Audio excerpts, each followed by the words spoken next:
আমি পৃথিবীর কারোর কাছে জিজ্ঞেস করে পাবো না মনে হয় এটার উত্তর।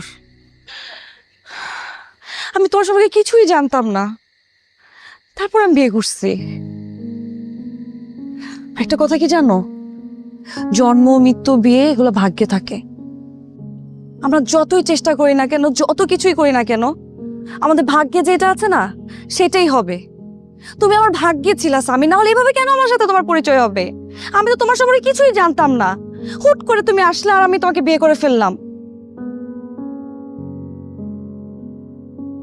হ্যাঁ, এটা সত্যি যে ওই সময় আমার আর করার মতো কিছু ছিল না, দেয়ালে পিঠ থেকে গেছিল। সৎ বাবা অন্য একটা মানুষের সাথে আমার বিয়ে ঠিক করেছে, যে লোকটা আমার থেকে অনেক বড়। তাকে বিয়ে করতে হবে আর না হয় আমার কোনো অপশনই নাই। মাত্র তোমার ভাইকে ছাড়া আমি কিচ্ছু বুঝতাম না। সে ভাই আমাকে ঠকিয়েছে, খুব বাজেভাবে ঠকিয়েছে। আমি আমি শুধু তোমাকে দেখেছি, তুমি আমার কাছে হাত